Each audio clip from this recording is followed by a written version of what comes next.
हाँ, तो नमस्ते मेरे प्यारे विद्यार्थी जी। कैसे हैं आप सभी लोग? उम्मीद करता हूँ कि आप लोग बहुत अच्छे होंगे और आप सभी का दिशा हिंदी एंड इंग्लिश क्लासेस पर बहुत-बहुत स्वागत है।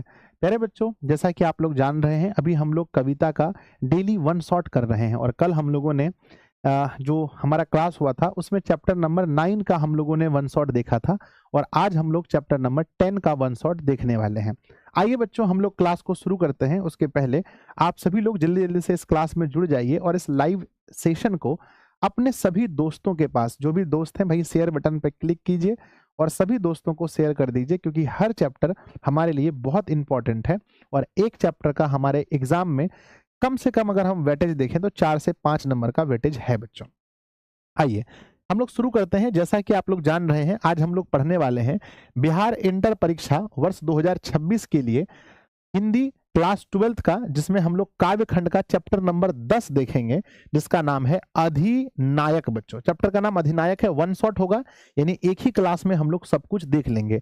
इसके बाद आपको दूसरा क्लास करने की कोई जरूरत नहीं है। बस एक बार आप सभी लोग इस सेशन को अपने सभी दोस्तों के पास जल्दी से शेयर कर दीजिएगा, है ना। जितना जल्दी हो सकता है आप सभी लोग इस सेशन को अपने सभी दोस्तों के पास बच्चों एक बार शेयर कर दीजिए, है ना। आइए आगे बढ़ते हैं। आगे हम लोग देखते हैं सबसे पहले श्री गणेशाय नमः। गणेश जी का आशीर्वाद जीवन में होना बहुत जरूरी है। प्यारा सा मोटिवेशन है। वक्त बीत जाने के बाद अक्सर ये एहसास होता है कि जो लम्हा बीत गया सबसे खास था।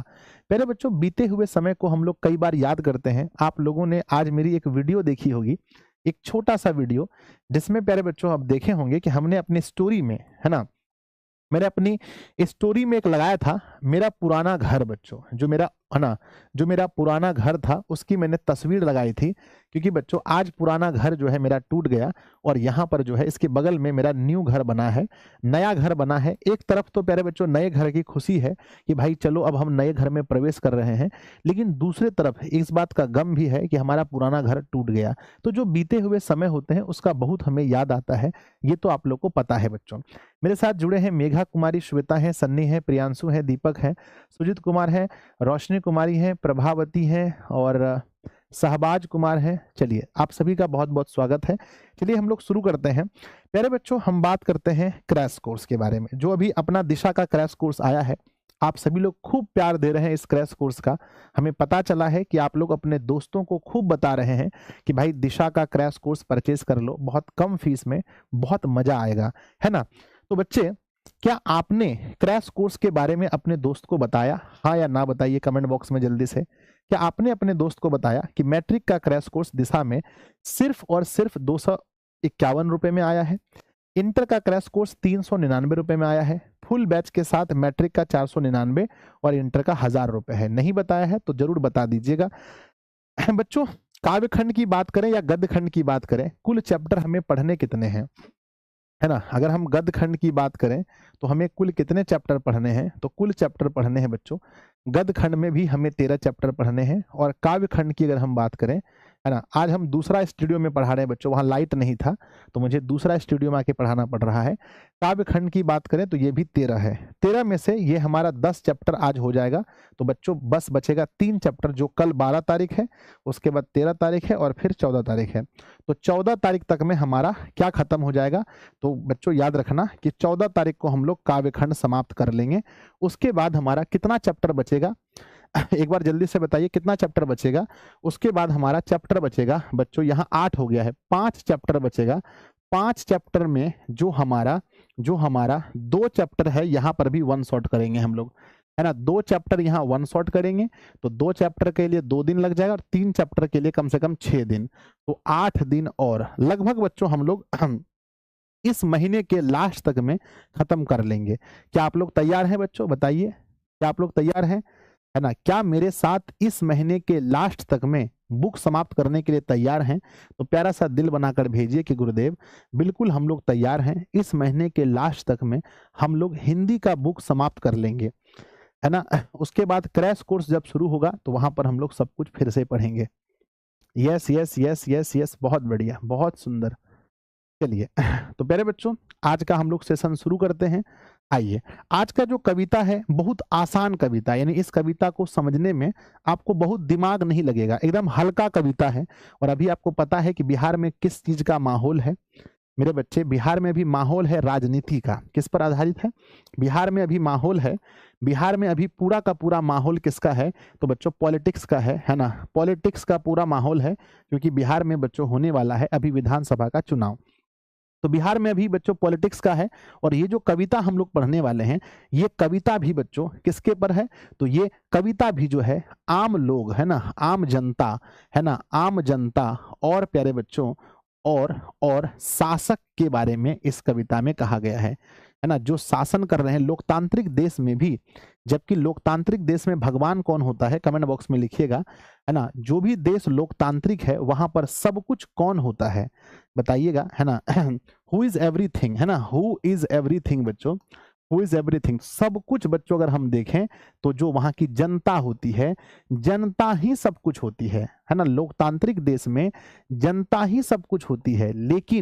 लेकिन इस कविता में हमको बताया गया है कि भैया हमारा देश अभी गुलाम नहीं है, हमारा देश अब आजाद हो गया है।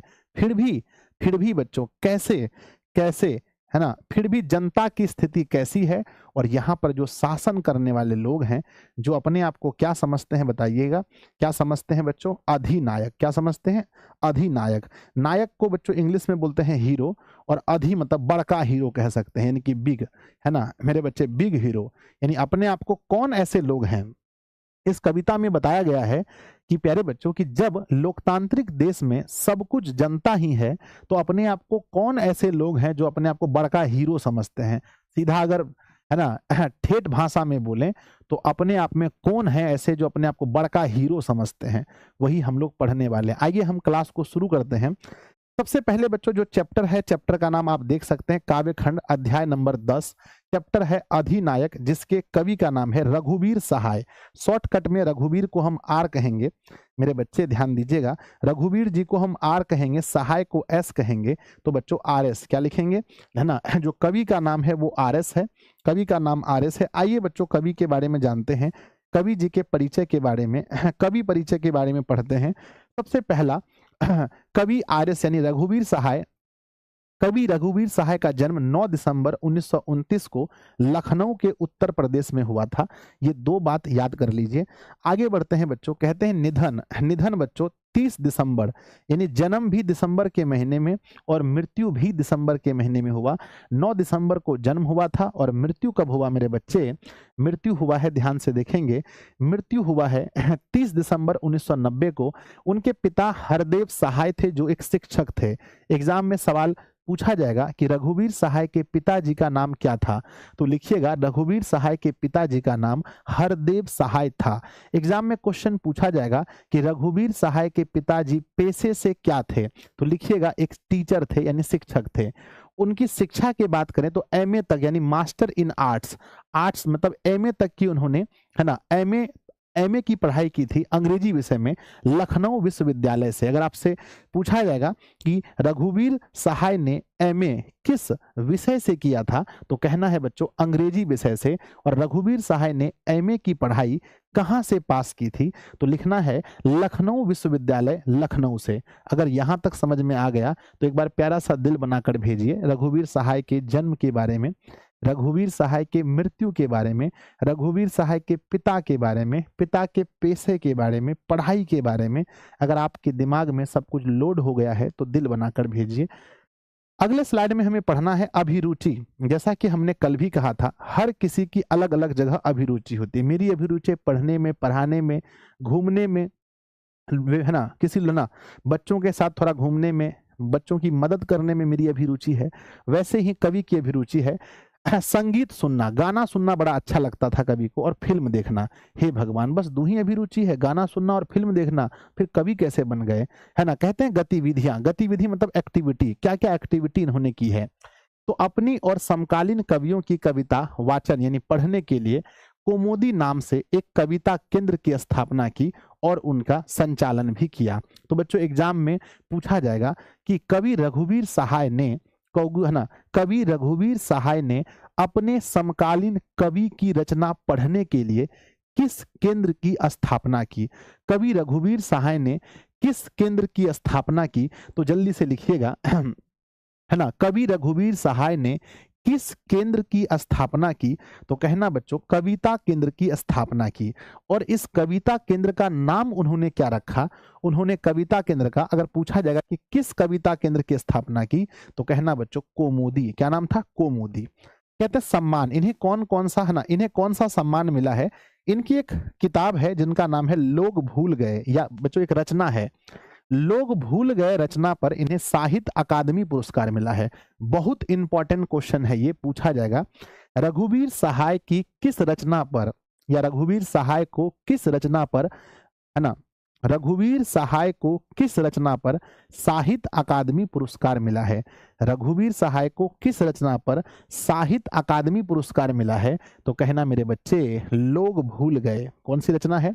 रचना का नाम बताइए। लोग भूल गए।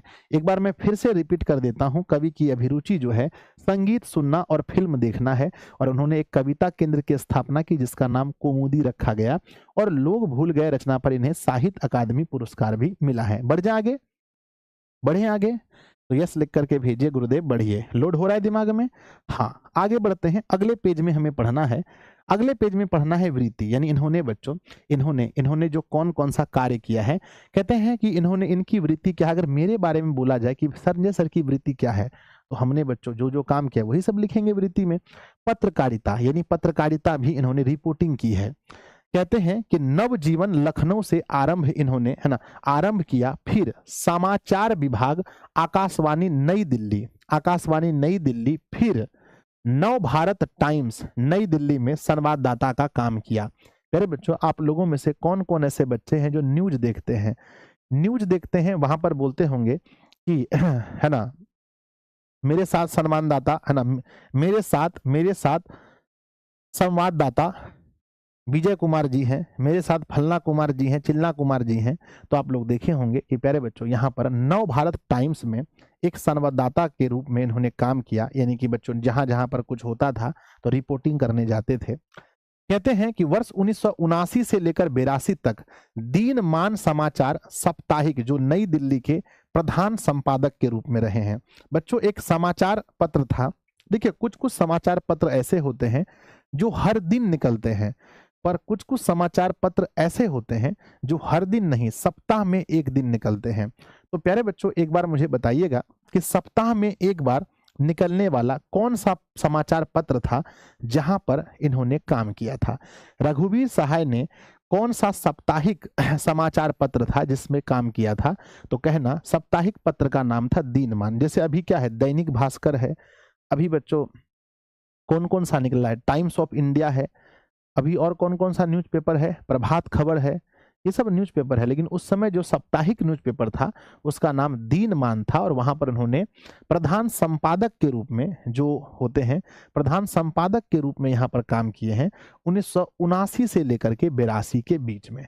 और भारतीय प्रेस परिषद के सदस्य भी रहे हैं। एग्जाम में क्वेश्चन पूछा जाएगा कौन से ऐसे कवि हैं जो भारतीय प्रेस परिषद के मेंबर रह चुके हैं, सदस्य रह चुके हैं?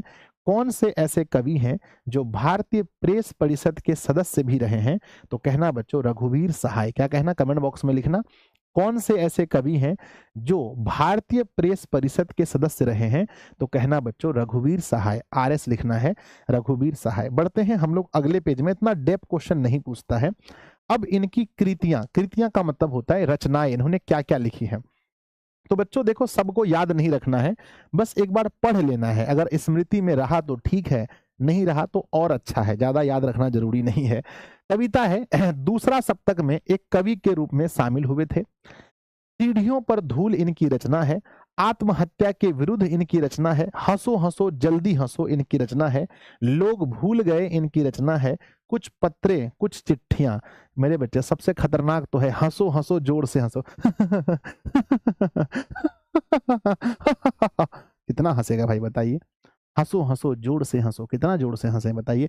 रावण तो नहीं, मंदोदरी मैं लंकेश रावण, मंदोदरी तुम भयभीत हो रही हो। एक वन के प्राणी, एक साधारण मनुष्य राम से तुम भयभीत हो रहे हो मंदोदरी। मैं लंकेश रावण हूं। मुझे देवता भी परास्त नहीं कर सकते, तो ये तुच्छ मनुष्य से तुम क्यों डरती हो मंदोदरी। ज्यादा हंसने से दिक्कत हो जाएगा बच्चों, ठीक है, आगे बढ़ते हैं। तो ये इनकी कृतियां हैं, यानी इनकी कविताएं हैं। आगे बढ़ते हैं मेरे बच्चे, आगे बढ़ते हैं। नेक्स्ट क्या है हमारा, कहानी, है ना। कहानी में अगर आप जाएंगे तो बच्चों देखेंगे ठीक है ना, सेम टू सेम सर जी, है ना। तो मेरे बच्चे जब आप कहानी में जाएंगे तो देखेंगे सीढ़ियों पर धूल, ये इनकी कहानी है। अभी तो हम कविता में पढ़ रहे थे, सीढ़ियों पर धूल इनकी एक कविता है बच्चों, लेकिन आगे आप देख रहे हैं इनकी कहानी भी है, मतलब सेम टाइटल रखा है। रास्ता इधर से है, ये भी इनकी कहानी है। जो आदमी हम बना रहे हैं, ये इनकी कहानी है। तो ये बच्चों 3 कहानी है, याद रखिएगा आप लोग। आगे बढ़ते हैं। नेक्स्ट लिखा है बच्चों निबंध। निबंध भी है इनका, ऐसे जिसको कहते हैं। हम लोग पहले बचपन में लिखते थे, है ना। बचपन में हम लोग को सर नहीं बताए कि ये निबंध है, बचपन में बोलते थे लेख लिखिए। क्या लिखिए, लेख, है ना। क्या बोलते थे, लेख लिखिए। और बचपन में हम लोग लिखते थे गाय पर लेख बच्चों, है ना, गाय पर लेख, है ना। एक बार बच्चों हमको बोला गया गाय पर लेख लिखने के लिए, और हम लोग जब सबसे स्टार्टिंग का बात बता रहे हैं, आप लोग को बहुत अजीब लगेगा। अब हम लोग सोचे सर बताए नहीं गाय पर लेख कैसे लिखेंगे। अब हम सोचे कि मान लीजिए कि ये गाय है, ये क्या है बच्चों, है ना। मान लीजिए कि ये बच्चों गौ माता है ना, ये बच्चों गौ माता है, ठीक है, ध्यान दीजिएगा, है ना। ये क्या है, ये बच्चों गौ माता है, ठीक है। चलिए बच्चों, ये हमारी क्या है, गौ माता है। अब हम लोग को ऐसा लगा कि मेरे बच्चे इसके ऊपर में हमें क्या लिखना है, इसके ऊपर में लेख लिख करके लाना है ना। हम अब सोचेंगे तो गाय पर लेख ना। और बचपन में हम लोग क्या करते थे, और बचपन में हम लोग गाय चढ़ाते भी थे, है ना। बचपन में गाय भी चढ़ाते थे, तो हम लोग को लिखा मतलब गाय पर लेख लिखना है या गाय के पीठ पर बैठ के लेख लिखना है, समझ गए। तो बचपन में हम लोग लेख लिखते थे, गाय पर लेख लिखते थे, है कि नहीं। तो बच्चों लेकिन उसी लेख को हम लोग बाद में क्या कहते हैं, ये निबंध होता है। क्या होता है, निबंध होता है, इंग्लिश में ऐसे। तो बताइए लेखक ने कौन कौन सा निबंध लिखा है। तो पहला आंसर देख रहे हैं कि सीढ़ियों पर धूल, ये इनका निबंध भी है। दिल्ली मेरा प्रदेश निबंध है ना। लिखने का कारण एक निबंध है। उबे हुए सुखी, ये एक निबंध है। वे और नहीं होंगे निबंध है। जो मारे जाएंगे निबंध है। यथार्थ, है ना, यथार्थ यथाशक्ति नहीं, यह भी एक निबंध है। आगे है बच्चों नोट। इसके अतिरिक्त अनुवाद कार्य भी इन्होंने किया है।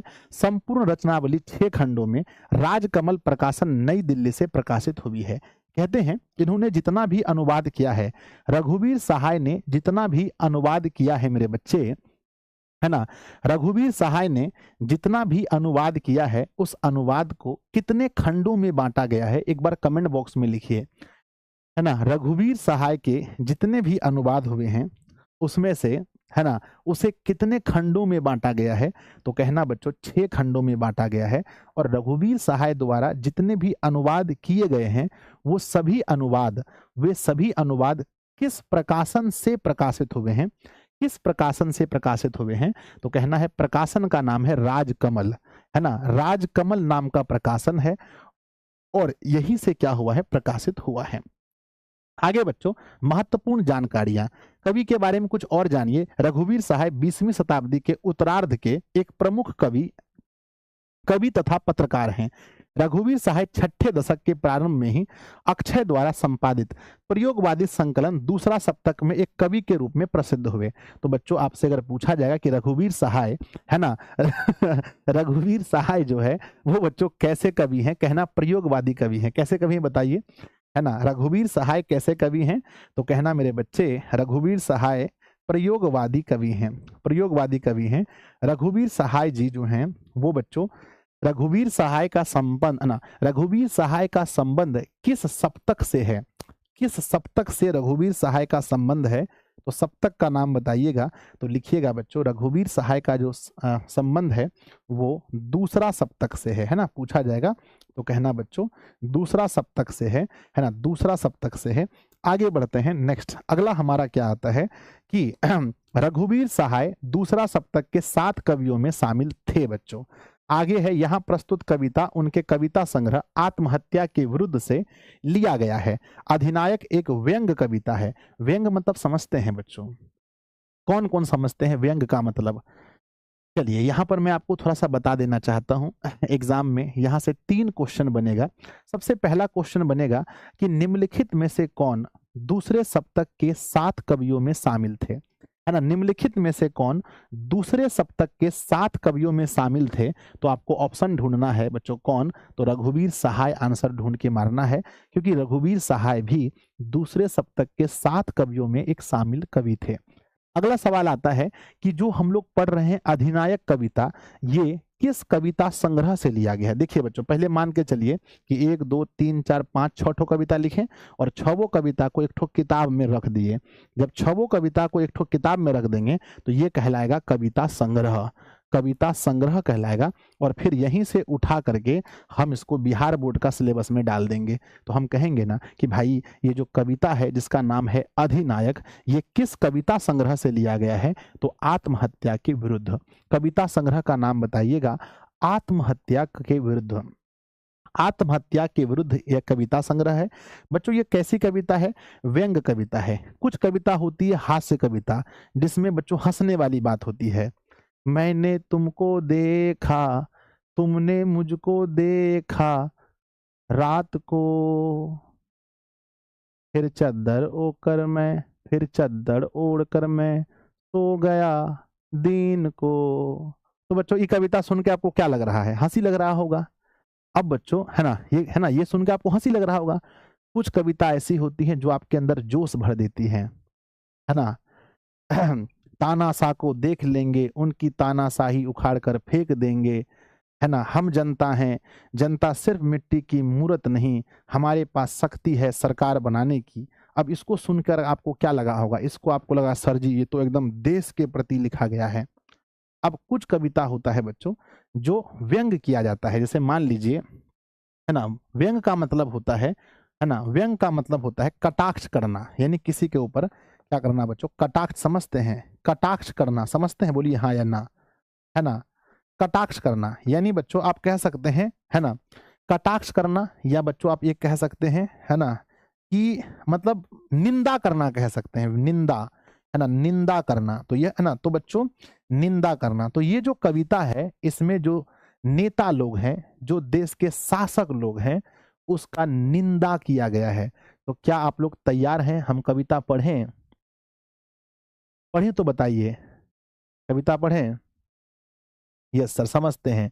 व्यंग का मतलब है टांग खींचना पकड़ के, मजाक उड़ाना एकदम खतरनाक लेवल, बिना कहे सब कुछ कह देना बच्चों व्यंग कहलाता है। हाँ, रोस्ट करना, बिल्कुल सही कहें आप।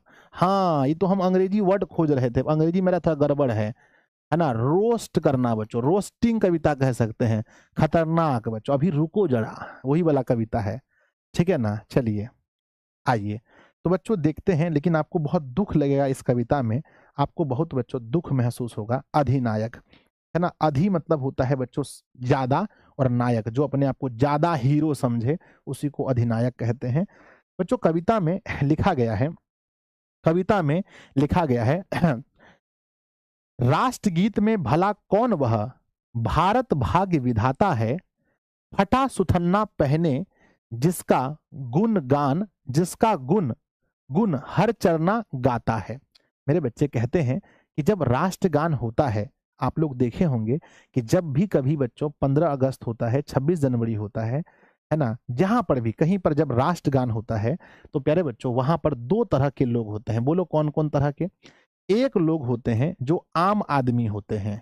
कौन होते हैं? जो आम आदमी होते हैं, एकदम गरीब ऐसा, और फटा सुथन्ना। सुथन्ना मने क्या होता है बताइए? सुथन्ना मने क्या होता है? अरे बताइए ना, अरे बता रहे मेरे बाबा, सुथन्ना मने क्या होता है रे? सुथन्ना मने होता है बच्चों पॉइंट। कहते हैं कि जो बच्चों 2 तरह के लोग होते हैं, एक आम लोग होते हैं जो फट्टा चिट्टा पॉइंट पहन करके खड़े हो जाते हैं, भारत माता की जय जय, भारत माता की जय, है ना, फलना बाबू जय, फलना बाबू जय कर रहा है, फलना नेता की जय, नेता की जय कर रहा है, जय कर रहा है। तो बच्चों 2 तरह के लोग होते हैं, एक होते हैं जो आम आदमी होते हैं, उसकी स्थिति बहुत खराब होती है, फट्टा उट्टा पैंट ऊंट पहन करके आ जाते हैं। और दूसरा तरफ होते हैं, है ना, और दूसरा तरफ होते हैं बच्चों, दूसरे तरफ होते हैं, है ना, दूसरे तरफ होते हैं, है ना बच्चों, कौन? नेता लोग, है ना, दूसरे तरफ होते हैं नेतागण, जो प्यारे बच्चों एकदम बढ़िया से सज धज कर करके एकदम लाखों रुपए का एकदम बढ़िया से कपड़ा उपड़ा पहन करके उसके आगे पीछे लोग रहते हैं, दो चार पांच ठो, कोई हाथ में बल्लम उल्लम लेकर के एकदम खड़े रहते हैं। और बच्चों एकदम कोई गाड़ी में आएंगे,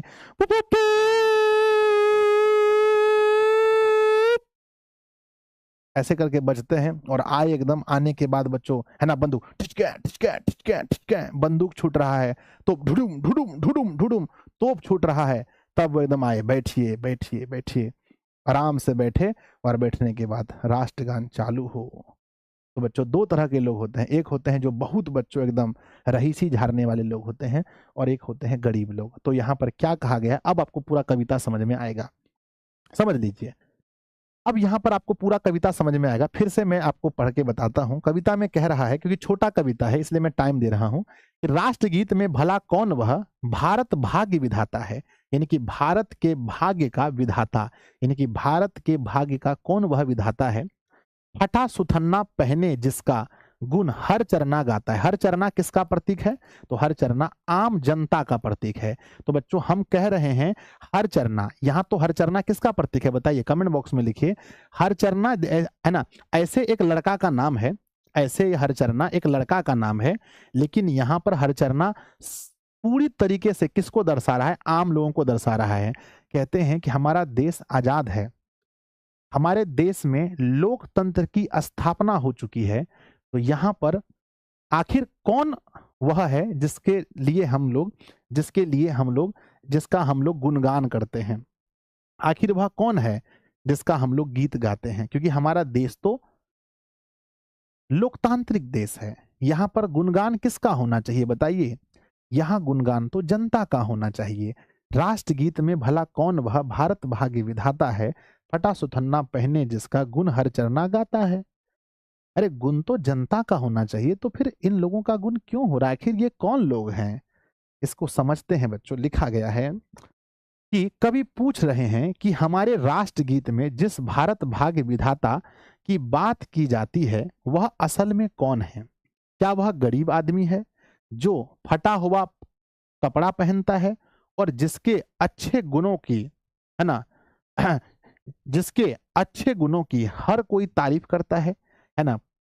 पूछ रहे हैं क्या ये भाग्य विधाता जो है ये नॉर्मल इंसान है। तो फिर आगे लिखते हैं बच्चों, क्या आगे लिखते हैं, मखमल टमटम बल्लम तुरही पगड़ी छत्र चवर के साथ तोप छुड़ाकर ढोल बजाकर जय जय कौन कराता है। कहते हैं बच्चों ये कौन लोग हैं जो मखमल मखमल पहन कर आते हैं, मखमल का कपड़ा पहन कर आते हैं। क्या आप लोग पहने हैं कभी बच्चों, टमटम में चढ़कर आते हैं, टुडुक टुडुक टुडुक टुडुक, है ना, वह कौन लोग हैं जो मखमल का कपड़ा पहनकर आते हैं। अब ये कविता में आप लोग को, है ना, अब टीवी में जो नेता लोग को देखते हैं 15 अगस्त के दिन, वो सब याद आ रहा है क्या बताइए, थोड़ा बहुत याद आ रहा होगा। मखमल का कपड़ा पहने, मखमल टमटम पर चढ़कर बल्लम, यानी उसके आसपास में ऐसे जो है सैनिक सब ऐसे बल्लम लेकर खड़े होते हैं, है ना। नेताओं में नेता फलना कुमार या फलना जी पधार रहे हैं।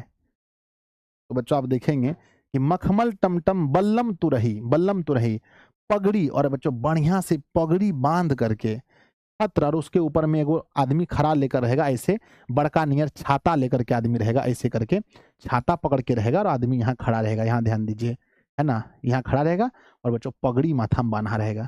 तो कहते हैं कि मखमल टमटम बल्लम तुरही पगड़ी छत्र चबर के साथ तोप छुड़ाकर, और कहते हैं कि जब वो आते हैं, जब ऐसे नेताओं का एंट्री होता है, जब प्रवेश होता है, तब क्या छूटता है बच्चों, आसमान पर, हाँ, आसमान पर तोप छोड़ा जाता है बच्चों, है ना, आसमान पर तोप छोड़ा, ढिडिम ढिडुम ढिडुम, तोप छोड़ाकर ढोल, ढिडिग ढिडिग ढिडिग ढिडिग, है ना। आप देखे होंगे जितने भी, हम तो यहाँ रहते हैं, कभी पटना पूर्णिया में हम देखते हैं कि जब नेता लोग आते हैं यहाँ पर, तो जितने भी आदि मतलब जितने भी गरीब लोग होते हैं वो सब आकर के एकदम डिडिग डिडिग कर रहे हैं, डिडिग डिडिग डिडिग डिडिग खूब कर रहे हैं, और सबको 2 बोतल पानी थमा दिया है, एगो नाश्ता का बोतल दे दिया,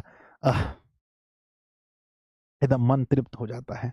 तो कहते हैं कि मखमल टमटम, ध्यान दीजिएगा, कहते हैं बच्चों, मखमल टमटम बल्लम तुरही पगड़ी छत्र चबर के साथ तोप छुड़ाकर ढोल बजाकर जय जय कौन कराता है। तो आप बताइए बच्चों, ये जय जय कौन कराता है? क्या आम लोग जय जय करवाते हैं?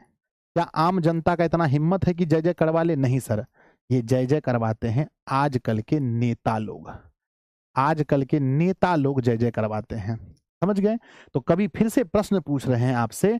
कवि पूछता है कि मखमल के वस्त्र, सजे हुए रथ, हथियार तुरही, पगड़ी छत्र और ढोल ताशों के साथ तोप चलाकर जय जय कौन करवाता है? आपसे पूछ रहे हैं बच्चों कि ऐसा कौन करवाता है।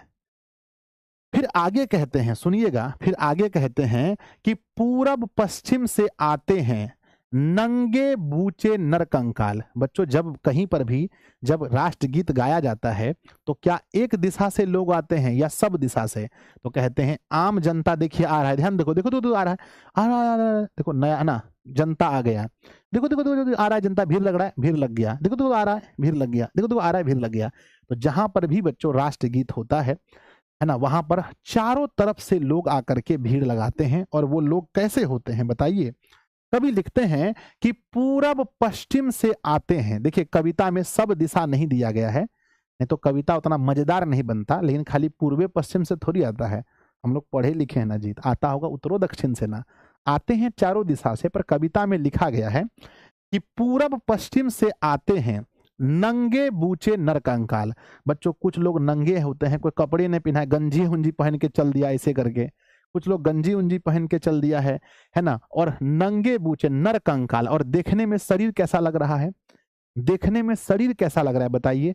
तो सर, देखने में शरीर कंकाल की तरह लग रहा है। कंकाल मतलब नहीं होता एकदम सूखा, है ना, खाने मिलेगा तब ना, एकदम सूखा हवा में डोल रहा, हवा मारा तो ऐसे कर रहा है कि नहीं, है ना। खाएगा कहाँ से? क्योंकि खाना तो मतलब गरीबी है ना देश में जी। नेता लोग का देखिएगा तो पेट इतना 1.5 बित्ता बाहर निकला होता है, वो पूरा वैरायटी खाते हैं। और जो आम लोग होते हैं वो गरीब लोग हैं, कंकाल के नियर है, हवा में डोल रहे हैं। तो कहते हैं पूरब पश्चिम से आते नंगे बूचे नर कंकाल, है ना। लोग तो आ गए, सब दिशा से आ गए, गरीब लोग हैं, पूरा एकदम ठुठुर रहे हैं, ऐसे ऐसे कर रहे हैं। अब देखिए नेता को क्या ना, अब देखिए नेता क्या कराते हैं, सिंहासन पर बैठा उनके तमगे कौन लगाता है। और सिंहासन पर बैठा हुआ है जो नेता लोग हैं बच्चों, एकदम सिंहासन पर बैठे हुए हैं और देख रहे हैं, जो जो जनता उनको चुनकर भेजी है, ऐसे करके खड़े हैं, बाबूजी बाबूजी, फलना आदमी की जय है, फलना आदमी की जय, फलना बाबू की जय कर रहे हैं, है ना। लेकिन उनको पता होना चाहिए कि जो नेता आज बने हैं, लोकतांत्रिक देश है और हम लोग के वोट देने से ही नेता बने हैं। तो नेता को ज्यादा रंगबाजी नहीं करना चाहिए, समझे कि नहीं। अभी देखिए कैसे पसीना छूट रहा है सबका, फलना बाबू चिलना बाबू का। देखिए अभी चुनाव का समय आया है, अभी कहते हैं आप ही लोग सब कुछ हैं, है ना, आप ही लोग सब कुछ हैं, अभी कहेंगे कि आप ही लोग सब कुछ हैं। हाँ, समझ लीजिए। तो बच्चों कहते हैं कि पूरब पश्चिम से आते हैं नंगे बूचे नरकंकाल, यानी गरीब लोगों के बारे में बताया गया, आम लोगों का। सिंहासन पर बैठा उनके तमगे कौन लगाता है। अब फिर से कवि हम लोगों से प्रश्न पूछ रहे हैं। कवि पूछ रहे हैं कि पूरब और पश्चिम दिशा से गरीब, भूखे प्यासे और कमजोर लोग आते हैं जो हड्डियों के जैसे दिखते हैं। कवि पूछता है कि ये लोग, जो ताकतवर लोग सिंहासन पर बैठे हैं, क्या यही है उन गरीबों का सम्मान देने का काम करते हैं? क्या यही है बच्चों गरीब को सम्मान देने का तरीका कि अपना सिंहासन पर बैठ जाइए और बाकी सब ऐसे खड़े हैं? चलिए अगले लाइन में कवि कहते हैं, और आखिरी लाइन यही है कि कौन कौन है वह जन गण मन अधिनायक वह महाबली। कहते हैं कि आप पहचानिए कि आखिर कौन कौन है वह, कौन कौन है बच्चों, जल्दी पहचानिए, फटाफट से आंख दौड़ाइए कि कौन कौन है वह, है ना। ध्यान दीजिएगा, कौन कौन वह जन गण मन अधिनायक वह महाबली। आखिर वह कौन कौन है महाबली जिसके बारे में कवि पूछ रहे हैं? तो हम कहेंगे वह तो नेता सब है, नेतागण है। और कौन है? नेतागण है ना। कौन कौन है वह जन गण मन अधिनायक वह महाबली, डरा हुआ मन बेमन जिसका बाजा रोज बजाता है। और इंसान बच्चों, है ना। अब एक बात बताइए कि नेता का लोग, सब लोग नेता का जो बाजा बजाते हैं, P P P P P, है ना, नेता अगर आए बच्चों, तो नेता आने के बाद जो लोग ताली बजाते हैं, चाहे उनको माला पिन्हाते हैं, चाहे जाकर के घोड़े में गिर जाते हैं, है ना, क्या सम्मान में या डर से, हम आप लोगों से पूछना चाहते हैं कि जनता जो इतना प्यार करती है नेता लोगों से, सम्मान में या डर से? तो बच्चों 5% सम्मान में करते होंगे, 10% हो सकता है सम्मान में करते होंगे, अधिकांश लोग तो डर से करते हैं सम्मान। और पता है क्या, अपना भांज लगाने के चक्कर में कि नेताजी का दृष्टि हमारे ऊपर पड़ गया ना, कहीं एक दो ठो नौकरी हो जाएगा घर में, चाहे पड़ोसी को 2-4 लाठी मार भी देंगे ना, तो ये नेताजी संभाल देंगे। आदमी लोग नेता, ध्यान दीजिए, नेता और पुलिस से रिश्ता क्यों रखता है, आप मुझे बताइएगा, है ना? नेताजी लोगों से और पुलिस लोगों से रिश्ता क्यों रखते हैं? अभी देखिए, अब कुछ कुछ लोगों से मेरा भी रिश्ता है, अब बन गया है धीरे धीरे, लेकिन क्यों रखते हैं आप बताइए?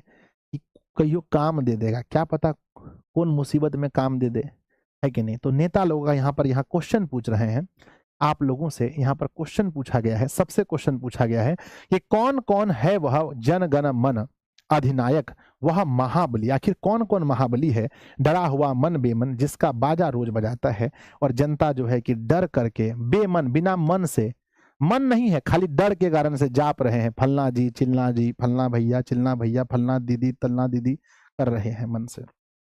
चलिए, तो कहते हैं, कभी पूछता है कि आखिर वह जन गण मन अधिनायक यानी कि जनता का नेता या देश का भाग्य विधाता कौन है, जिसे हम महाबली कह रहे हैं?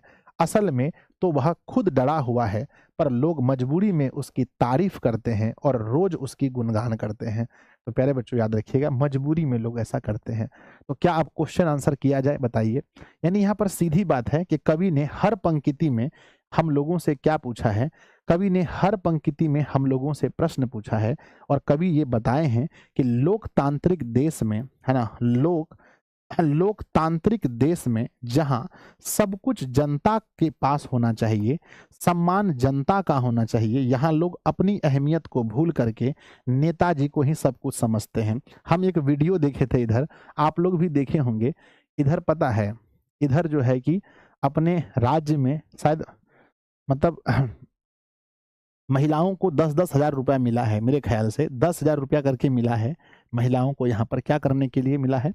10,000 रुपया मिला है, क्या करने के लिए? रोजगार करने के लिए। हम ये बिल्कुल नहीं कहेंगे कि ये अच्छा है कि गलत है, खराब है, हम इस पर बात नहीं करेंगे। लेकिन हम देखे थे एक वीडियो में, है ना, महिला लोग जो है कि गाना गा रही थी, है ना, कि दिल दिया है जान भी देंगे, नीतीश जी तेरे लिए, और ऐसे ऐसे डांस कर रहे थे, दिल दिया है जान भी देंगे नीतीश जी तेरे लिए तो बच्चों, मैं ये बिल्कुल मैं ये बिल्कुल नहीं कहूंगा कि सरकार ने अच्छा किया है या गलत किया है मैं ये बिल्कुल नहीं कहूंगा, पर मैं ये पर मैं पर मैं ये बिल्कुल कहूंगा कि भाई क्या मानसिकता है लोगों की तो अब बताइए कि वो जो हो रहा है, वो लालचम ना हो रहा है कि भैया डांस करके वीडियो डालेंगे तो और पैसा देंगे, है ना, ये मुख्यमंत्री जी, है ना। तो चलिए, तो बच्चों यानी कि यहाँ पर हमें बताया गया है कि प्रश्न है कि जहां पर लोकतांत्रिक देश में sorry, I am really sorry, है ना, जनता ही सब कुछ होना चाहिए, वहां पर बच्चों वहां पर जो है वहां पर जो है नेता लोगों का सब कुछ होता है। आइए अब हम लोग क्वेश्चन देखते हैं सबसे पहले, है ना पहला पहला पहला क्वेश्चन देखते हैं भाई मेरे आ जाओ सॉरी, आ जाओ। पहला क्वेश्चन लिखा है कि अधिनायक कविता के कवि का नाम क्या है ना? अधिनायक क्या क्या कमेंट कर रहा है तुम लोग, है ना। तो मेरे बच्चे सॉरी, आ जाओ। तो हमने कहा अधिनायक कविता के कवि का नाम क्या है? तो आरएस मतलब होता है रघुवीर सहाय। क्या होता है? आरएस का मतलब होता है रघुवीर सहाय। अगला क्वेश्चन है कि रघुवीर सहाय का जन्म कब हुआ था? है ना, रघुवीर सहाय का जन्म तो बच्चों जन्म और मृत्यु दोनों एक ही महीने में हुआ है। मैंने आपको बताया था कि जन्म जो हुआ है 9 दिसंबर 1929 में हुआ था। अगला है रघुवीर सहाय के पिताजी का क्या नाम था? तो बच्चों उनके पिता का नाम रघुवीर सहाय के पिताजी का नाम हरदेव सहाय था। क्या नाम था? आप लोग हंसना बंद कीजिए, आप लोग क्यों हंस रहे हैं? है ना, हरदेव सहाय था। अगला सवाल है बच्चों, रघुवीर सहाय के पिता क्या थे? तो हमने पढ़ा था कि रघुवीर सहाय के पिता एक शिक्षक थे। ऑप्शन नंबर बी होगा। अगला, रघुवीर सहाय का निधन कब हुआ था? तो निधन भी बच्चों सेम महीने, मतलब जिस मंथ में जन्म हुआ उसी मंथ में, मतलब साल अलग था, महीना सेम था, 30 दिसंबर 1990 में मेरे बच्चे। अगला है अधिनायक कविता में, है ना, में अधिनायक कविता में किस गीत की चर्चा की गई है? अधिनायक कविता में किस गीत की चर्चा हुई है? तो बच्चों आपको पता होना चाहिए कि राष्ट्रगीत की चर्चा हुई है। अगला सवाल है रघुवीर सहाय का जन्म कहाँ हुआ था? तो रघुवीर सहाय का जन्म बच्चों, है ना, रघुवीर सहाय का जन्म, रघुवीर सहाय का जन्म, गुरुजी क्या लिख रहे हैं ना, रघुवीर सहाय का जन्म पूछा गया है। तो मेरे बच्चे रघुवीर सहाय का जन्म लखनऊ में हुआ है। ऑप्शन नंबर ए सही है। अगला क्वेश्चन, रघुवीर सहाय ने कहां से एवं किस विषय से एमए किया था? कहां से और किस विषय से एमए किया था? है ना, तो बच्चों रघुवीर सहाय जी एमए किए थे लखनऊ विश्वविद्यालय से। किस विषय में? अंग्रेजी विषय में। अगला क्वेश्चन है कि नंगे बूचे नरकंकाल किस तरफ से आते हैं? किस तरफ से आते हैं नंगे बूचे नरकंकाल? तो लिखा था पूरब से पश्चिम से, है ना, पूरब पश्चिम से आते हैं, पूरब पश्चिम से आते हैं। कहते हैं रघुवीर सहाय किस काल के कवि थे? हमने बताया था कि बच्चों किस काल के कवि थे, तो हमने लिखा था कि प्रयोगवाद के कवि थे। अगला सवाल है कि रघुवीर सहाय ने अपनी कविता या समकालीन काव्य वाचन के लिए कौन सा केंद्र स्थापित किया था? कौन सा केंद्र स्थापित किया था? तो बच्चों कहते हैं है ना, है ना, तो मेरे बच्चे रघुवीर सहाय ने अपनी कविता या समकालीन काव्य वाचन के लिए कौन सा केंद्र स्थापित किया था? तो उसका नाम कौमुदी रखा गया था। ऑप्शन नंबर बी है। रघुवीर सहाय को किस रचना पर साहित्य अकादमी पुरस्कार मिला है? साहित्य अकादमी पुरस्कार जो है मिला है किस रचना पर? तो रघुवीर सहाय को साहित्य अकादमी पुरस्कार मिला है लोग भूल गएंगे, है ना, लोग भूल जाएंगे। रघुवीर सहाय ने किस पत्रिका का आरंभ किया था? तो बच्चों पत्रिका का नाम क्या था? किस पत्रिका का आरंभ किया था? तो नवजीवन या नवनिर्माण क्या था? पत्रिका का नाम क्या था बच्चों? पत्रिका का नाम था नवजीवन। पत्रिका का नाम क्या था? नवजीवन। 14 नंबर क्वेश्चन का आंसर देखिएगा, पूरब पश्चिम से क्या आते हैं? पूरब पश्चिम से क्या आते हैं?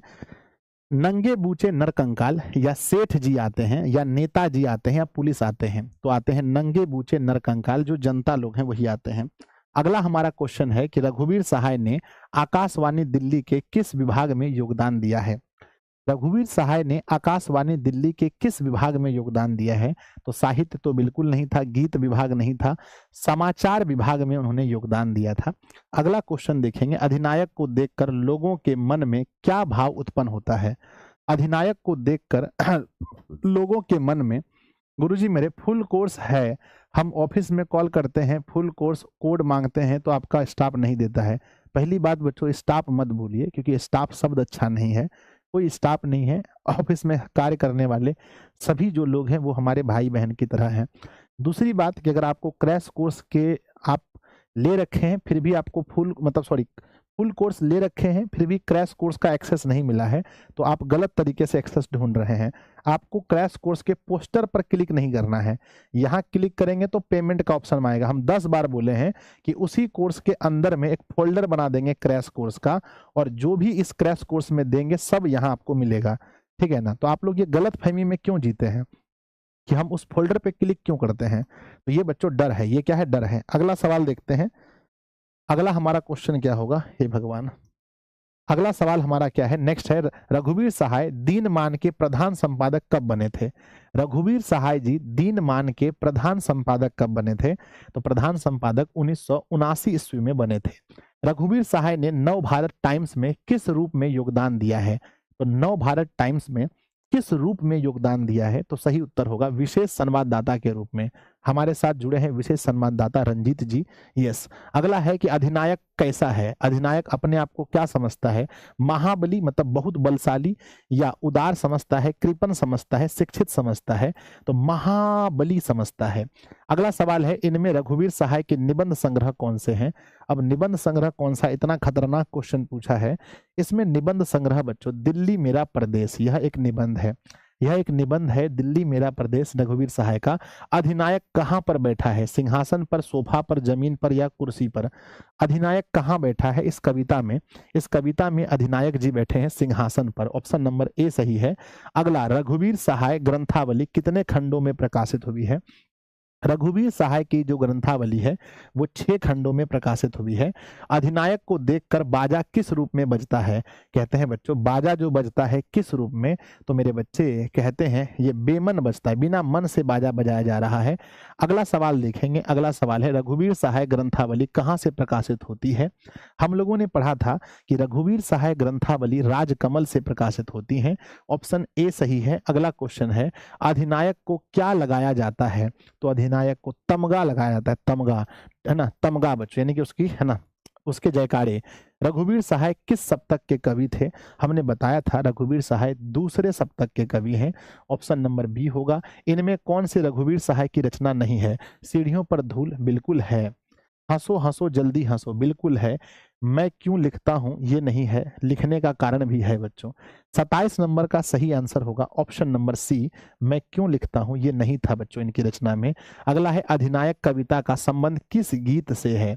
अधिनायक कविता का संबंध किस गीत से है? तो राष्ट्रगीत के बारे में चर्चा हुआ है इस कविता में। अगला क्वेश्चन है, अधिनायक कविता कहाँ से लिया गया है? मैंने आप लोग को पढ़ाया था अधिनायक कविता कहाँ से लिया गया है मेरे बच्चे? अधिनायक कविता लिया गया है आत्महत्या के विरुद्ध से। हम आप लोगों से थोड़ा उदास हैं, आप लोगों ने सेशन को लाइक नहीं किया है। देखिए बच्चों, सेशन को सब लोग लाइक कर दीजिए। जितने भी मेरे प्यारे प्यारे बच्चे हैं, एक बार जल्दी से सब लोग सेशन को लाइक कर दीजिए। 4000 लाइक होना चाहिए। सेशन को सब लोग लाइक कर दीजिएगा बहुत जल्दी जल्दी में, जितना जल्दी हो सकता है आप लोग सेशन को लाइक कर दीजिएगा। चलिए 3600, 3700, ये क्या देख रहे हैं भाई मेरे, जल्दी जल्दी करो फटाफट से। अगला हमारा 30वां नंबर क्वेश्चन है कि आम आम आदमी अधिनायक के लिए रोज क्या बजाता है? आम आदमी अधिनायक के लिए रोज बाजा बजाता है। ऑप्शन ए सही है। हर चरना कौन है? हर चरना जो है ये कौन है बच्चों? हर चरना क्या है? एक चरवाहा है, आम आदमी है, शिक्षक है या ड्राइवर है? हर चरना कौन है? तो यह एक आम आदमी है। हर चरना कौन है बच्चों? तो एक आम आदमी है। अगला हमारा क्वेश्चन है कि हर चरना क्या पहना हुआ है? कमीज, फटा सुथन्ना, पैंट या गंजी? तो बताइए हर चरना क्या पहना हुआ है? आपके परीक्षा में पूछा जाएगा तो आप क्या लिखेंगे? आप लिखना बच्चों फटा सुथन्ना पहना है। अगला क्वेश्चन है बच्चों, समाप्त हो गया। तो पहले में आप देख सकते हैं 32 क्वेश्चन में मेरे बच्चे आप लोगों ने कितना सही किया है। एक बच्चा पूछ रहे हैं गुरुजी कैसे रिवीजन करें? गुरुजी रिवीजन कैसे करें? एक वीडियो बना दीजिए। ठीक है बना देंगे। अब 150 बार कमेंट मत कीजिए, बस यही आपसे है। गुरुजी प्रीवियस ईयर का सारथी बैच हम लोग को दे दीजिए। ठीक है दे देंगे, आप लोग को सब बैच धीरे धीरे दे देंगे, ठीक है ना। क्रैश कोर्स में भी पिछले साल का क्रैश कोर्स का एक्सेस है ना, कोशिश करेंगे अगर लास्ट ईयर का क्रैश कोर्स दे पाए तो वो भी दे देंगे। एग्जाम सारथी भी सब कुछ दे देंगे। बस पढ़िए आप लोग अच्छा से, है ना। बस अच्छा से आप लोग पढ़िए, सब कुछ मिल जाएगा आप लोग को, ठीक है ना। हम तो चाहते हैं बच्चों कि आप लोग अच्छे से पढ़िए। आइए, कहते हैं अधिनायक शीर्षक कविता के कवि कौन हैं? तो कवि हैं रघुवीर सहाय। अगला सवाल देखते हैं। अगला सवाल है बच्चों, है ना, किस कवि ने इस शब्द का प्रयोग किया है? विधाता, सुथन्ना, बल्लम तुरही, छात्र चवर और तमगे। ये रघुवीर सहाय ने बच्चों प्रयोग किया है। अधिनायक कैसी कविता है? इसमें बच्चों व्यंग किया गया, रोस्टिंग कविता है, रोस्ट किया है बच्चों। रघुवीर सहाय ने किस विषय से एमए किया है? रघुवीर सहाय ने अंग्रेजी विषय से एमए किया है। अधिनायक किस कवि की रचना है? रघुवीर सहाय की रचना है। रघुवीर सहाय किस कृति के रचनाकार हैं? तो बच्चों, है ना, किसकी रचनाकार हैं? तो कहते हैं कुछ पत्ते कुछ चिट्ठियां, कुछ पते कुछ चिट्ठियां। अगला देखते हैं, रघुवीर सहाय किस सदी के रचनाकार हैं? तो 20वीं सदी के रचनाकार हैं। अगला क्वेश्चन है, हंसो हंसो जल्दी हंसो के कवि कौन है? हंसो हंसो जल्दी हंसो के कवि रघुवीर सहाय हैं। अगला क्वेश्चन है, कौन सी कृति रघुवीर सहाय की है? तो बच्चों सीढ़ियों पर धूल इसकी रचना है, अभी हम लोग पढ़ रहे थे। अगला, रघुवीर सहाय का जन्म कब हुआ था? 9 दिसंबर 1929 ईस्वी को जन्म हुआ था। रघुवीर सहाय के पिता का क्या नाम था? रघुवीर सहाय के पिता का नाम था हरदेव सहाय। कौन सी कृति रघुवीर सहाय की नहीं है? लोग भूल गए हैं, हंसो हंसो जोर से हंसो है ना, सब कुछ होना बचा रहेगा, ये भी है। उबे हुए सूर, है ना, उबे हुए सूर की, ये नहीं है। Option number D. अगला सवाल देखते हैं, रघुवीर सहाय किस समाचार, है ना, किस समाचार साप्ताहिक के प्रधान संपादक रहे हैं? तो प्रधान संपादक रहे हैं दीनमान के। किसके? दीनमान के। दिल्ली मेरा परदेश, ये क्या है? यह एक निबंध है जो रघुवीर सहाय ने लिखा है। आत्महत्या के विरुद्ध, ये क्या है? यह एक कविता है बच्चों, कविता संग्रह कह सकते हैं। अगला, रघुवीर सहाय का जन्म कब हुआ था? 2 बार देख लिए, 9 दिसंबर 1929 ईस्वी को जन्म हुआ था। अगला क्वेश्चन देखते हैं, रघुवीर सहाय के पिता क्या थे? रघुवीर सहाय के पिता एक शिक्षक थे बच्चों। अगला, डरा हुआ मन बेमन जिसका बाजा रोज बजाता है, यह पंक्ति किस शीर्षक कविता से लिया गया है? तो ये अधिनायक से लिया गया है। खत्म हो गया। तो प्यारे बच्चों बताइए 18 में कितना सही हुआ?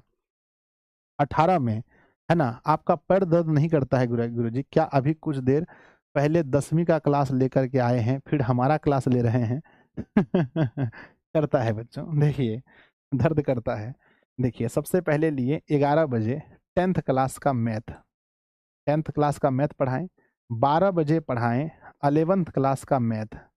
2 बजे पढ़ाएं 12th क्लास का मैथ। फिर 7 बजे पढ़ाएं शाम को 10th का बायोलॉजी, 10th बायोलॉजी। फिर पढ़ाएं 8 PM में पढ़ाएं 10th का मैथ, फिर से ऑब्जेक्टिव करवाना था। और अभी 9:30 बजे में पढ़ा रहे हैं 12th का हिंदी। तो बच्चों 1 2 3 4 5 6, लगभग 6 क्लास में लगभग 8 घंटा लगता है बच्चों पढ़ाने में। कई बार कम भी लग जाता है, 5.5 घंटा, 8 घंटा लगभग। तो बच्चों समय लगता है ना। लगभग एवरेज लीजिए 7 से 8 घंटा, है ना। सर ये सेकेंड बुक क्या होता है? सेकेंड बुक मतलब एक दूसरा बुक से ऑब्जेक्टिव उठाया गया है और एक दूसरा बुक से उठाया गया है, तो 2 बुक से उठाया गया है, इसीलिए सेकेंड बुक नाम रखा गया है, समझे। तो 12 नंबर का सवाल गलत है गुरुजी। क्या हो गया 12 नंबर मेरे? 12 में क्या था? अच्छा ये 12 नंबर में क्या था आंसर? देख लीजिए 12 का सही आंसर होगा, 12 का आंसर सी होना चाहिए, सब कुछ होना बचा रहेगा। सही है बच्चों, ऑप्शन नंबर सी होगा, सी नंबर होगा, ठीक है ना। तो बच्चों हो गया ना। तो क्या होता है कि आदत बन गया है, अब बच्चों पढ़ाना पड़ता है, इसलिए मेरा क्लास में छुट्टी भी ज़्यादा होता है। आप देखे होंगे कभी कभी छुट्टी हो जाता है, इसलिए छुट्टी होता है क्योंकि मुझे लगता है बच्चों मैं बहुत ज़्यादा बैच पढ़ाता हूँ, तो कई बार दिमाग थक जाता है।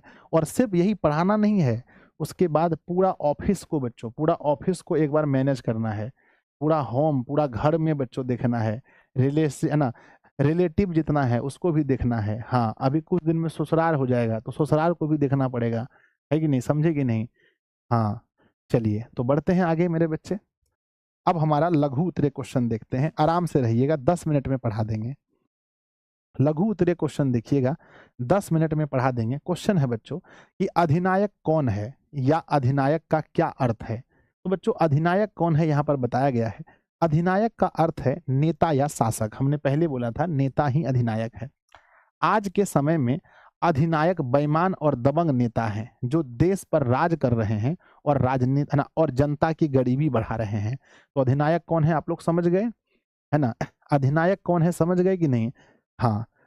अरे हंसने वाली बात नहीं, सही बताएं बच्चों, कुछ दिन में अब ससुराल भी देखना पड़ेगा कि नहीं बताइए। अब साली बोलेगी दीदा दी, दीदा दी बर्थडे आ गया मिला, हम तो तेज दीजिए, तेज दीजिए, तो कहाँ ते तेज देंगे बताइए, है ना। तो बच्चों अधिनायक का अर्थ है नेता या शासक। आज के समय में अधिनायक बेईमान और दबंग नेता हैं जो देश पर राज कर रहे हैं और जनता की गरीबी बढ़ा रहे हैं। तो नेता है ना, इसको समझ गए। अगला, हरचरना कौन है, उसकी क्या पहचान है? तो हरचरना जो है वो आम जनता है, उसकी पहचान ये है कि फटा सुथन्ना पहना है। तो हरचरना एक आम आदमी का प्रतीक है, वह गरीब है, फटे कपड़े पहनता है और नेताओं की तारीफ करता है, भले ही उसकी हाल बहुत बुरी है। कहते हैं बच्चों हरचरना क्या है? आम आदमी है, अपना चाहे हाल कितना भी खराब हो लेकिन नेता लोगों का बड़ाई करता है, नेता के साथ घूमता है। आगे बच्चों, राष्ट्रीय पर्व पर किसका गुणगान किया जाता है? राष्ट्रीय पर्व पर किसका गुणगान किया जाता है? तो आप देखेंगे राष्ट्रीय पर्व पर नेताओं और देश के भाग्य विधाताओं की तारीफ की जाती है। लेकिन कविता में बताया गया है कि ये नेता असली नायक नहीं है, वे तानाशाह बनकर बैठे हैं। बच्चों, तो राष्ट्र पर्व में किसकी तारीफ होती है बताइए? तो नेताओं की तारीफ होती है, जबकि ये लोग असली है ना तारीफ के लायक है नहीं। हरिचरण को हरिचरना क्यों कहा गया है? बच्चों, हरिचरण, हरि मतलब होता है परमात्मा, चरण मतलब हर इंसान को हरि का चरण कहा गया है। मेरे बच्चे, हर इंसान को क्या कहा गया है बताओ, करी है ना, कमेंट बॉक्स में। बच्चों, आप लोग सुनते होंगे एक शब्द है हरिजन, बच्चों है ना, हरिजन आप सुने होंगे कि बच्चों हरिजन कह करके लोग बहुत बदनाम करते हैं, अरे तुम तो हरिजन हो, फलना हो, चिलना हो। तो जो हरिजन शब्द हम लोग कहते हैं ना बच्चों, पता है आपको इसका अर्थ क्या होता है?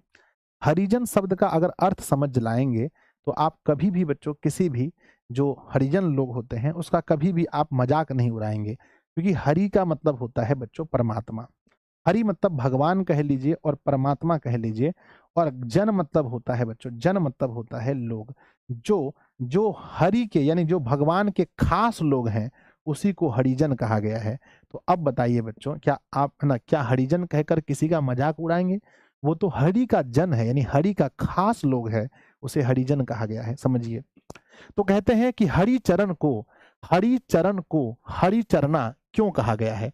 हरिचरण को हरिचरना क्यों कहा गया है? तो कहते हैं हरिचरण, हरिचरण, हरि मतलब की, हरि मतलब भगवान, चरण मतलब उसका कहना, जो हर इंसान हरिचरण है। हरिचरण को हरिचरना इसलिए कहा गया है ताकि कविता में मिठास और सरलता आए।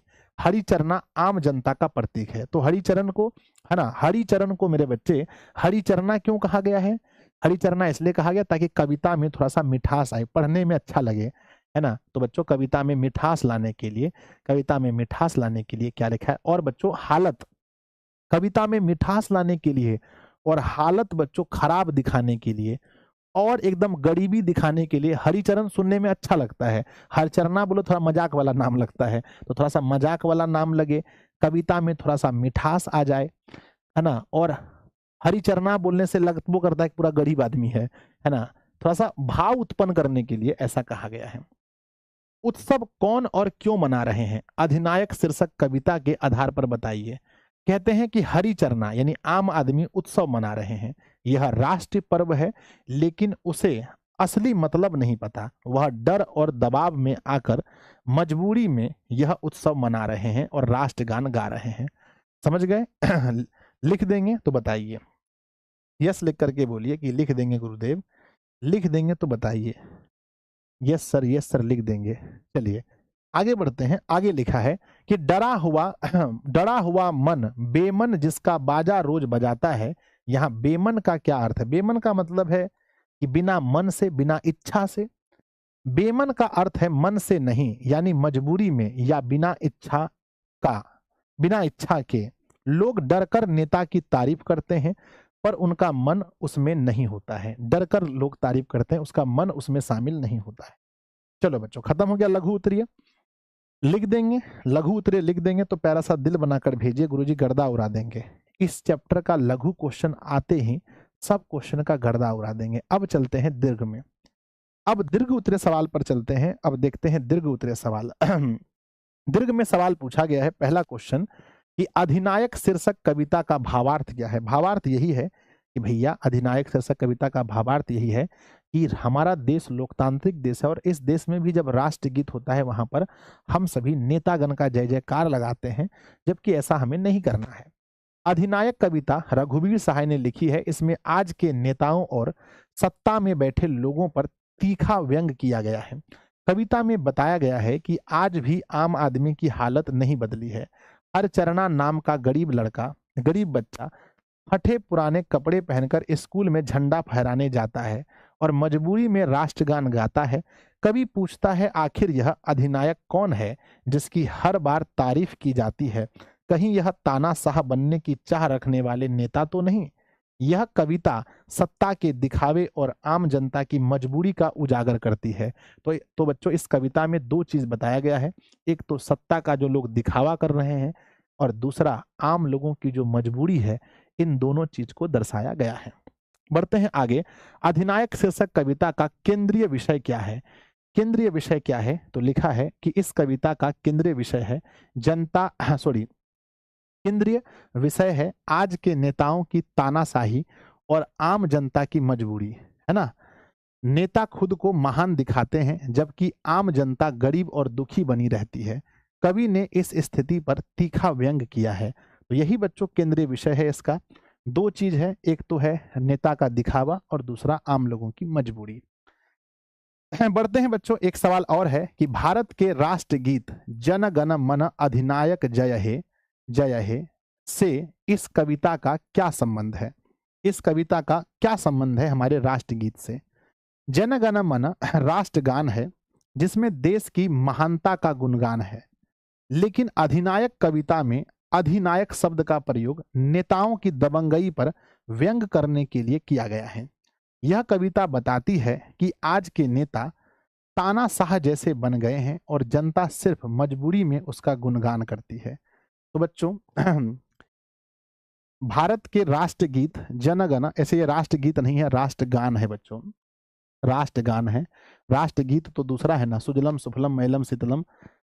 तो बच्चों कहते हैं कि भारत के राष्ट्रीय गीत जन गण मन अधिनायक जय हे से इस कविता का क्या संबंध है? यही है ना, यही संबंध है कि इसका एक शब्द का यहाँ प्रयोग हुआ है ज्यादा, और वो शब्द क्या है? अधिनायक शब्द का यहाँ प्रयोग हुआ है बच्चों।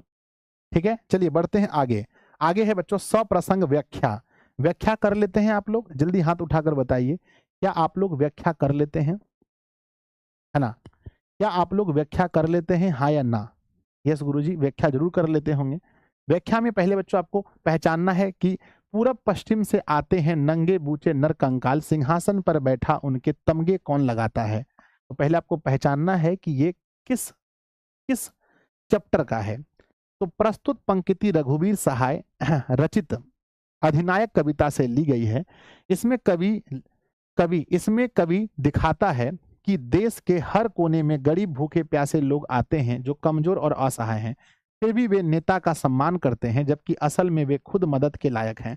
कवि बताते हैं कि आज भी आम जनता की आर्थिक स्थिति, है ना, आर्थिक आजादी वंचित है ना, क्या है? आर्थिक आजादी वंचित है। अगला सवाल है, राष्ट्रगान में भला कौन वह भारत भाग्य विधाता है, फटा सुथन्ना पहने जिसका गुण हर चन्ना गाता है। तो यही लिखेंगे बच्चों की प्रस्तुत पंक्ति रघुवीर सहाय रचित अधिनायक कविता से ली गई है। कवि पूछता है कि राष्ट्रगीत में जिसका जन है ना, जिसकी जय जयकार होती है, वह असल में कौन है? क्या वह गरीब आदमी है जो फटे कपड़े पहने हैं, या फिर राष्ट्रगीत गाना पहने हैं फिर भी राष्ट्रगीत गाता है? यह व्यंग है उन नेताओं पर जो सिर्फ दिखावा करते हैं लेकिन गरीबों की मदद नहीं करते हैं।